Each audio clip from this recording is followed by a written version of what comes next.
Hey crew, Conrad coming at you with a classified ad review on this bitchin' 2-seat rear engine Ecotech paddled car. I guess it is a paddled car. All right, let's jump into the details. All right, crew. So this car is brought to you by Sandcar Buy-Sell crew member Christopher Kazier. I'm not sure. Christopher can tell us. He's asking $14,500 or best offer, and he is based out of Tehachapi, California. So let's take a look at these notes. He says 2010 Savage Sand Car with a turbo 2.2 Ecotech, 310 horsepower at the wheels on 7 psi of boost, runs on C16 fuel, bus transaxle by Wright gearbox, has extreme fabrication axles, engine is capable of being tuned up to 450 horsepower on current build, title in hand, always important. Comes with 2 cans of fuel, 2 fire stick whips, paddles, and trailer tires. So it looks like a pretty cool car. Let's jump in and take a closer look. All right, so let's start with this action shot. I'm a sucker for 2-seat cars because they've got that shorter wheelbase, right? You get to do fun stuff like these wheel stands right here, especially with that Ecotech at 300 horsepower, right? So straight away, what do I see? We've got a set of B-lock wheels on there. I can already tell it's got disc brakes. We've got Fox coilover suspension with remote reservoirs that are bolted on. Nice set of side panels, and I love how this is cut back like this, right? One of the reasons for that is visibility out of the car. I particularly like to be able to see my front tires when I'm driving in the dunes. So just having that little bit of extra cutout right there is going to be able to give you that visibility to see your front tire. Spindle mount wheels. I love the shape of the A pillar into the B pillar into the C pillar. We've got some strength there. And let's see. Oh my God, he's got a foxtail on there, right? Reminds me of a song. What's that song? What does the fox say? Ring ding ding ding ding ding ding ding ding ding ding ding ding ding.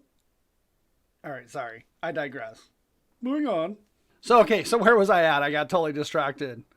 So let's blow this up a little bit and see. I do see some side steps on here. Light bar. Ding, ding, ding. Sorry.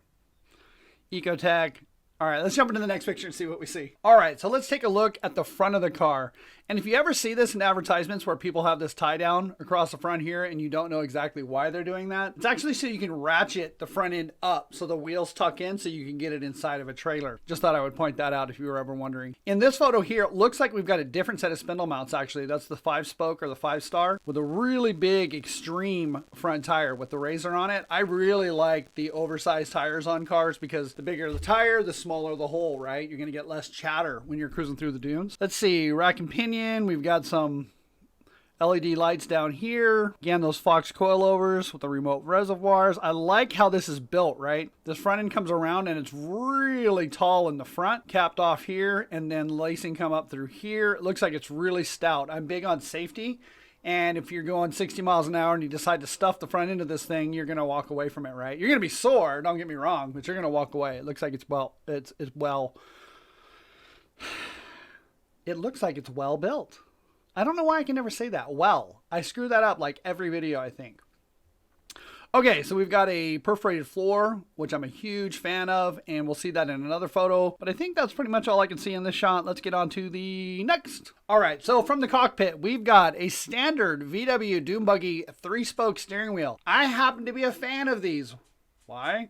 Well, because they're built for off-road vehicles, right? The spoke placement on these and where this mounts or where this welds to there gives it a full ring, so when you're turning the wheel, it's always smooth, right? Where you have other ones that it gets in the way of your fingers, right? So I happen to like Dune Buggy steering wheels or off-road racing steering wheels. We've got a very simple dash on here with a couple of gauges and looks like a boost gauge as well.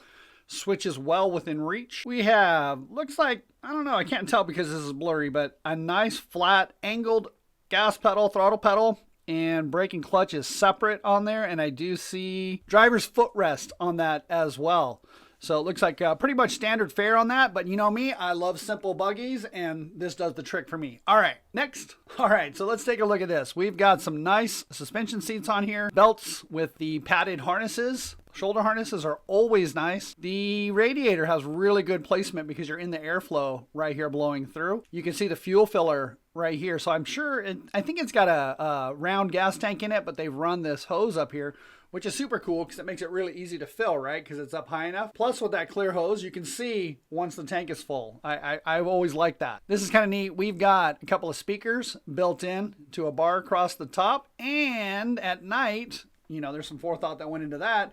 You got yourself a dome lights when you're trying to put your belts on and stuff. Like you can actually see what's going on. We've got a little bit of the electronics built in here right behind the seats where they're accessible. Imagine that. So many guys will put all their electronics below the seats because it's like a clean place to put them and it looks nice, but then something goes wrong and you can't get to it unless you take the seats out or whatnot. So I really like the location of those electronics. Okay, let's see. Moving on. Okay, so it looks like we've got a diamond plate roof with this rolled in the front, which is super cool. Your light bar up across the top, so you got them down at the nose to light up what's right in front of you, and then you got your light bar up across the top to throw it out as far as you can, right? So really nice lighting setup, good placement.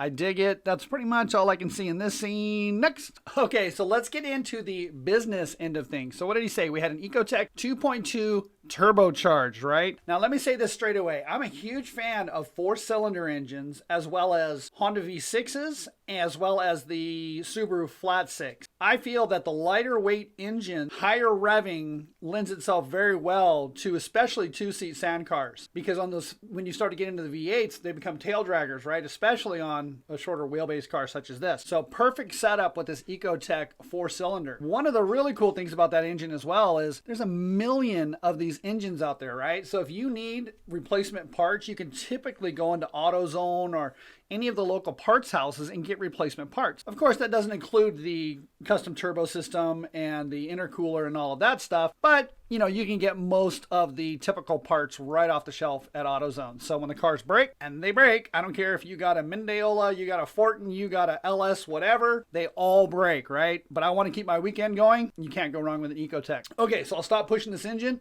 I just happen to like these setups. So what do we have down here? We've got the turbo setup and looks like intercooler right here. And I like the hanger right here, the support for the intercooler. We got the blow off valve. Radiator's got some nice aluminum work around it to force that air through the fans. And here we go with the clamp on with the Fox for the reservoirs. But it looks like a really simple setup, right? Lightweight. Remember that, lightweight. This car has a bus box, and don't let that scare you off. You might hear your buddies say, oh, if it's got a bus box, blah, blah, blah. You need to have a Mendeola, you need to have... Yes, if you're running a high horsepower V6 or you're running an extremely high horsepower V8, you're going to twist up the gears in a bus box in no time. When you've got a high revving 4-cylinder, such as this Ecotec, even at 300 horsepower, that transmission's going to survive. Well, at least survive for a while. I mean, a lot of it depends on how you drive too.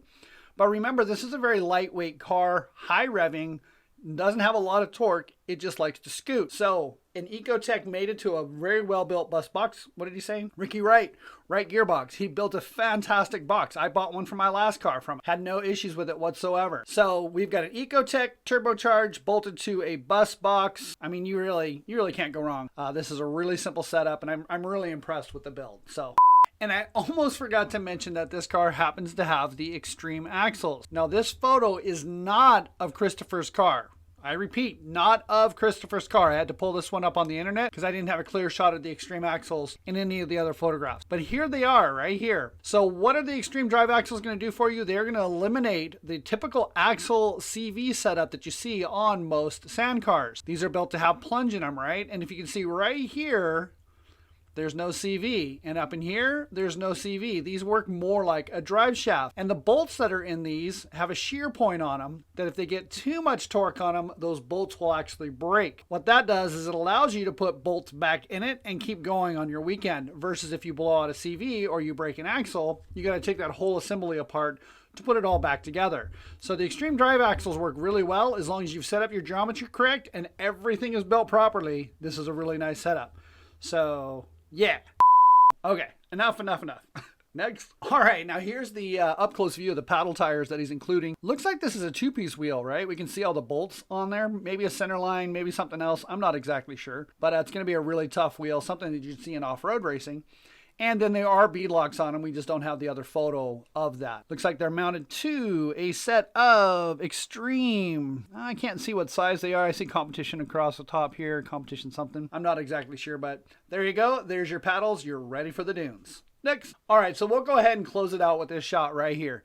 Do you want to be as happy as this guy? This could be you. Actually, let's make that me. Ta-da!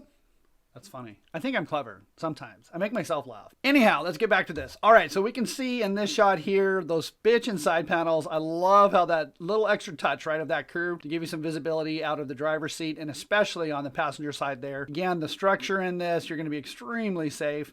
We've got the bigger, those extreme front tires. That's probably the biggest ones, the 880s. On there, we get a good shot of the trailer tires on steel wheels. Some side steps on there to help you get in and out of the car. Here's the fuel filler. You can see it just right next to my shoulder there, right? And I don't know. I think that's about all I see. But otherwise, I think that's all I got on this one.